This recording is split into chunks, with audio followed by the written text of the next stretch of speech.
ಬೆಂಗಳೂರಿನಲ್ಲಿ ಆ ಒಬ್ಬ ವ್ಯಕ್ತಿಗಾಗಿ ತೀವ್ರ ಹುಡುಕಾಟ ನಡೆದಿದೆ. ಇಡೀ ದಾಳಿ ಬೆನ್ನಲ್ಲೇ ನಾಪತ್ತೆಯಾಗಿದ್ದಾರೆ ಐಎಎಸ್ ಅಧಿಕಾರಿ. ನಾಪತ್ತೆ ಆಗೋ ಹಿನ್ನೆಲೆ ಏನು ಅನ್ನೋ ಸಂಬಂಧ ಹುಡುಕಾಟ ಅಥವಾ ತನಿಖೆ ಮುಂದುವರೆದಿದೆ. ಬೆಂಗಳೂರಲ್ಲಿ ಆ ಒಬ್ಬ ವ್ಯಕ್ತಿಗಾಗಿ ನಡೀತಾ ಇದೆ ಹುಡುಕಾಟ. ಇಡೀ ದಾಳಿ ಬೆನ್ನಲ್ಲೇ ನಾಪತ್ತೆಯಾಗಿದ್ದಾರೆ ಐಎಎಸ್ ಅಧಿಕಾರಿ. ಹಾಗಾದ್ರೆ ಯಾಕೆ ನಾಪತ್ತೆ? ಯಾಕೆ ಕಣ್ಣಿಗೆ ಕಾಣಿಸ್ಕೊಳ್ತಾ ಇಲ್ಲ? ಯಾರ ಸಂಪರ್ಕಕ್ಕೂ ಯಾಕೆ ಸಿಗ್ತಾ ಇಲ್ಲ ಅನ್ನೋದೇ ಸದ್ಯದ ಪ್ರಶ್ನೆ. ನಾಪತ್ತೆಯಾಗೋ ಹಿನ್ನೆಲೆ ಏನು ಅನ್ನುವಂಥ ನಿಟ್ಟಿನಲ್ಲೂ ಕೂಡ ತನಿಖೆ ಮುಂದುವರೆದಿದೆ. ಹಾಗಾಗಿ ಅಧಿಕಾರಿಗಳು ಖಾಕಿ ಮೊರೆ ಹೋಗಿದ್ದಾರೆ. ತೀವ್ರ ಶೋಧ ಕೂಡ ಮುಂದುವರೆದಿದೆ. ಬೆಂಗಳೂರಿನಿಂದ ಜ್ಞಾನೇಂದ್ರ ಕುಮಾರ್ ನಾಪತ್ತೆಯಾಗಿದ್ದಾರೆ. ಯಾರೀ ಜ್ಞಾನೇಂದ್ರ ಕುಮಾರ್? ಕೆಪಿಎಸ್ಸಿ ಮಾಜಿ ಪರೀಕ್ಷಾ ನಿಯಂತ್ರಕ ಈ ಜ್ಞಾನೇಂದ್ರ ಕುಮಾರ್ ಇದ್ದಕ್ಕಿದ್ದಂತೆ ನಿಗೂಢವಾಗಿ ನಾಪತ್ತೆಯಾಗಿದ್ದಾರೆ ಈ ಅಧಿಕಾರಿ. ಬೆಂಗಳೂರಿನಲ್ಲಿ ಐಎಎಸ್ ಅಧಿಕಾರಿ ಇದ್ದಕ್ಕಿದ್ದಂತೆ ನಾಪತ್ತೆ. ನೋಡಿ, ಬೆಂಗಳೂರಿನ ಏರ್ಪೋರ್ಟ್ ಬಳಿಯಿಂದ ಇವರ ಸಂಪರ್ಕ ಸಾಧ್ಯವಾಗಿಲ್ಲ. ಅದರ ಅರ್ಥ ಅಲ್ಲಿವರೆಗೂ ಕೂಡ ಅವರ ಮೊಬೈಲ್ ಆನ್ ಇತ್ತು. ಪ್ರಾಥಮಿಕ ತನಿಖೆಯ ಪ್ರಕಾರ ವಿಮಾನ ನಿಲ್ದಾಣದಲ್ಲಿ ಮೊಬೈಲ್ ಸ್ವಿಚ್ ಆಫ್ ಮಾಡಿಕೊಂಡಿದ್ದಾರೆ ಅಂತ ಹೇಳಲಾಗ್ತಾ ಇದೆ. ಅಲ್ಲಿಂದ ದೆಹಲಿಯತ್ತ ಪ್ರಯಾಣ ಬೆಳೆಸಿರುವ ಸಾಧ್ಯತೆ ಇದೆ ಅಂತ ಕೂಡ ಹೇಳಲಾಗ್ತಾ ಇದೆ. ಅಂದರೆ ಬೆಂಗಳೂರು ಏರ್ಪೋರ್ಟ್ವರೆಗೂ ಕೂಡ ಮೊಬೈಲ್ ಆನ್ ಇತ್ತು, ಆಮೇಲೆ ಸ್ವಿಚ್ ಆಫ್ ಆಗಿದೆ. ಆಮೇಲಿಂದ ಯಾರ ಸಂಪರ್ಕಕ್ಕೂ ಕೂಡ ಲಭ್ಯವಾಗಿಲ್ಲ ಅನ್ನೋದು ಪ್ರಾಥಮಿಕ ಹಂತದ ಮಾಹಿತಿ. ಬಟ್ ಸದ್ಯಕ್ಕೆ ಲಭ್ಯವಾಗಿರುವಂತಹ ಮಾಹಿತಿಯ ಪ್ರಕಾರ ದೆಹಲಿಯತ್ತ ಪ್ರಯಾಣ ಬೆಳೆಸಿರಬಹುದು ಅಂತ ಹೇಳಲಾಗ್ತಾ ಇದೆ. ರಾಜಧಾನಿ ಬೆಂಗಳೂರಿನಲ್ಲಿ ಹಿರಿಯ ಐಎಎಸ್ ಅಧಿಕಾರಿ ನಿಗೂಢವಾಗಿ ನಾಪತ್ತೆಯಾಗಿರುವಂತಹ ಘಟನೆ ವರದಿಯಾಗಿದೆ. ಕಂದಾಯ ಮತ್ತು ಆಡಳಿತ ವಲಯದಲ್ಲಿ ಇದು ತೀವ್ರ ಆತಂಕ ಮತ್ತು ಕುತೂಹಲಕ್ಕೂ ಕಾರಣವಾಗಿದೆ. ಅಧಿಕಾರಿಯ ಮೊಬೈಲ್ ಫೋನ್ ಬೆಂಗಳೂರಿನ ಕೆಂಪೇಗೌಡ ಅಂತಾರಾಷ್ಟ್ರೀಯ ವಿಮಾನ ನಿಲ್ದಾಣದಲ್ಲಿ ಸ್ವಿಚ್ ಆಫ್ ಆಗಿರುವುದು ಹಲವು ಅನುಮಾನಗಳಿಗೆ ಕಾರಣವಾಗಿದೆ. ಹಾಗಾಗಿ ಪೊಲೀಸ್ನವರು ತೀವ್ರ ಹುಡುಕಾಟವನ್ನು ನಡೆಸಿದ್ದಾರೆ. ಈ ನಾಪತ್ತೆಯಾಗಿರುವ ಅಧಿಕಾರಿಯನ್ನು ಪತ್ತೆ ಹಚ್ಚುವಂತೆ ಕೋರಿ ಮತ್ತೊಬ್ಬ ಹಿರಿಯ ಐಎಎಸ್ ಅಧಿಕಾರಿ ಬೆಂಗಳೂರು ನಗರ ಪೊಲೀಸ್ ಆಯುಕ್ತ ಸೀಮಂತ್ ಕುಮಾರ್ ಸಿಂಗ್ ಅವರಿಗೆ ಅಧಿಕೃತವಾಗಿ ಮನವಿಯನ್ನು ಸಲ್ಲಿಸಿದ್ದಾರೆ. ಆ ದೂರಿನ ಆಧಾರದಲ್ಲಿ ತಕ್ಷಣವೇ ಕಾರ್ಯಪ್ರವೃತ್ತರಾದರು ನಗರ ಪೊಲೀಸರು. ವಿಶೇಷ ತಂಡವನ್ನು ರಚಿಸ್ತಾರೆ. CCTV ದೃಶ್ಯಾವಳಿಯನ್ನು, ಮೊಬೈಲ್ ನೆಟ್ವರ್ಕನ್ನು ಇವುಗಳನ್ನೆಲ್ಲ ಗಮನದಲ್ಲಿಟ್ಟುಕೊಂಡು ಆಧರಿಸಿ ಈ ಐಎಎಸ್ ಅಧಿಕಾರಿಯ ಚಲನವಲನಗಳನ್ನು ಟ್ರ್ಯಾಕ್ ಮಾಡಿದ್ದಾರೆ. ಎಲ್ಲಿವರೆಗೆ ಇನ್ಫಾರ್ಮೇಷನ್ ಸಿಕ್ಕಿದೆ ಅಂತ ಹೇಳಿದ್ರೆ ಏರ್ಪೋರ್ಟ್ವರೆಗೂ ಕೂಡ ಫೋನ್ ಈಸ್ ಆನ್.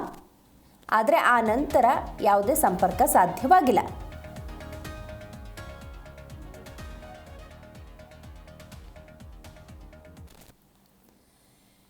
ಈ ಬಗ್ಗೆ ಹೆಚ್ಚಿನ ಡೀಟೇಲ್ಸ್ ಅನ್ನು ನಮ್ಮ ಪ್ರತಿನಿಧಿ ವಿಶ್ವನಾಥ್ ನೀಡುತ್ತಾರೆ. ಸದ್ಯ ನೇರ ಸಂಪರ್ಕದಲ್ಲಿದ್ದಾರೆ. ವಿಶ್ವ, ಈ ನಿಗೂಢ ನಾಪತ್ತೆಗೆ ಸಂಬಂಧಪಟ್ಟಂತೆ ಪ್ರಾಥಮಿಕ ಹಂತದ ಪೊಲೀಸ್ ರಿಪೋರ್ಟ್ ಏನು ಹೇಳ್ತಾ ಇದೆ? ಯಾವ ಕಾರಣಕ್ಕೆ ನಾಪತ್ತೆಯಾಗಿರಬಹುದು? ದಿವ್ಯಾ, ಐಎಎಸ್ ಅಧಿಕಾರಿ ಏನು ಜ್ಞಾನೇಂದ್ರ ಕುಮಾರ್ ಏನಿದ್ದಾರೆ, ಇವರು ಕೆಲ ದಿನಗಳಿಂದಲೂ ಕೂಡ ನಿಗೂಢವಾಗಿದ್ದಾರೆ ಅನ್ನೋದು ಮಾಹಿತಿ ಲಭ್ಯ ಆಗ್ತಾ ಇರುವಂತದ್ದು.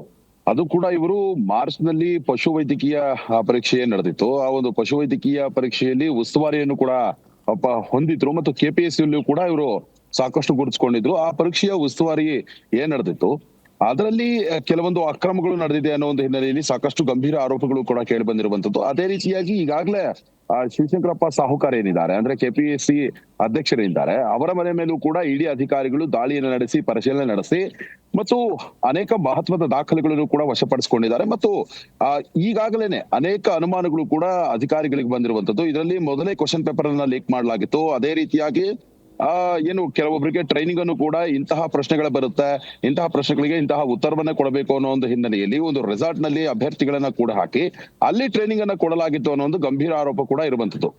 ಹೀಗಾಗಿ ಇಷ್ಟೆಲ್ಲಾ ಬೆಳವಣಿಗೆಗಳ ಮಧ್ಯೆ ಪರೀಕ್ಷೆಯ ಉಸ್ತುವಾರಿಯನ್ನ ವಹಿಸಿಕೊಂಡಂತಹ ಅಧಿಕಾರಿ ಈಗ ನಾಪತ್ತೆ ಆಗಿದ್ದಾರೆ ಅಂತಂದ್ರೆ ಇದು ಸಾಕಷ್ಟು ಅನುಮಾನಗಳು ಕೂಡ ಎಡಮಾಡಿಕೊಡ್ತಾ ಇರುವಂತದ್ದು. ಕಳೆದ ಕೆಲ ದಿನಗಳಿಂದಲೂ ಕೂಡ ಈ ಅಧಿಕಾರಿ ಏನಿದ್ದಾರೆ ಇವರು ಕುಟುಂಬದ ಸಂಪರ್ಕಕ್ಕೂ ಕೂಡ ಸಿಗ್ತಾ ಇಲ್ಲ.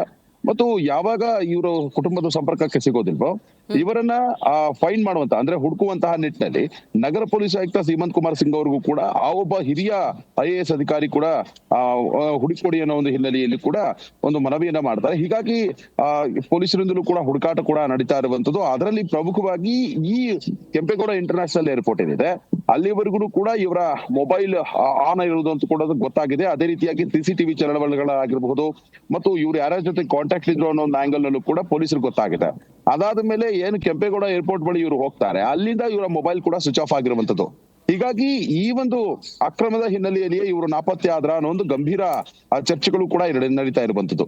ಸದ್ಯಕ್ಕಂತೂ ಪ್ರಕರಣವನ್ನ ಈ ಒಂದು ಹುಡುಕಾಟ ಮಾಡುವಂತಹ ನಿಟ್ಟಿನಲ್ಲೂ ಕೂಡ ಅಧಿಕಾರಿಗಳು ಒಂದು ತಲಾಶೆನ ನಡೆಸ್ತಾ ಇದ್ದಾರೆ.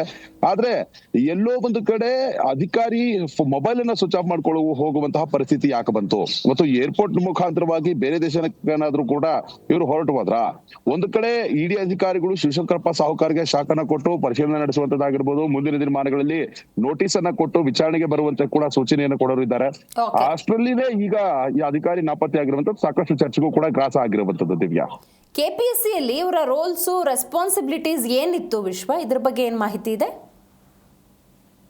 ಪಶುವೈದ್ಯಕೀಯ ಪರೀಕ್ಷೆ ಏನ್ ನಡೆದಿತ್ತು, ಅಕ್ರಮ ಏನ್ ನಡೆದಿತ್ತು ಅನ್ನೋ ಒಂದು ಗಂಭೀರ ಆರೋಪ ಏನಿದೆ, ಅದರ ಉಸ್ತುವಾರಿಯನ್ನೇ ಇವರು ವಹಿಸಿಕೊಂಡಿದ್ರು ಮತ್ತು ಅನೇಕ ಪರೀಕ್ಷೆಗಳಿಗೂ ಕೂಡ ಇವರು ಉಸ್ತುವಾರಿಯನ್ನ ವಹಿಸಿಕೊಂಡಿದ್ರು ಅನ್ನೋದು ಮಾಹಿತಿ ಕೂಡ ಲಭ್ಯ ಆಗ್ತಾ ಇರುವಂತದ್ದು. ಹೀಗಾಗಿ ಸಾಕಷ್ಟು ಅನುಮಾನಗಳು ಇದರ ಹಿನ್ನೆಲೆಯಲ್ಲಿ ವ್ಯಕ್ತ ಆಗ್ತಾ ಇರುವಂತದ್ದು.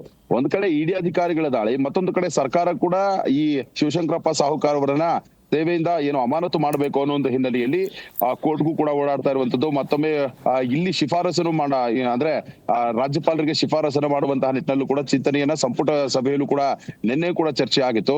ಇಷ್ಟೆಲ್ಲ ಬೆಳವಣಿಗೆಗಳ ಮಧ್ಯೆ ಪರೀಕ್ಷೆಯ ಉಸ್ತುವಾರಿಯನ್ನ ಹೊತ್ತಂತಹ ಒಬ್ಬ IAS ಅಧಿಕಾರಿ ಇದ್ದಕ್ಕಿದ್ದಂತೆ ನಾಪತ್ತೆ ಆಗ್ತಾನೆ ಅಂತಂದ್ರೆ ಎಲ್ಲೋ ಒಂದು ಕಡೆ ಇದರಲ್ಲಿ ಇವರ ಇದೆಯಾ ಅನ್ನೋ ಅನುಮಾನಗಳನ್ನು ಕೂಡ ಹುಟ್ಟು ಹಾಕೋದ್ರಲ್ಲಿ ಯಾವುದೇ ರೀತಿಯಾದಂತಹ ಡೌಟ್ ಇಲ್ಲ.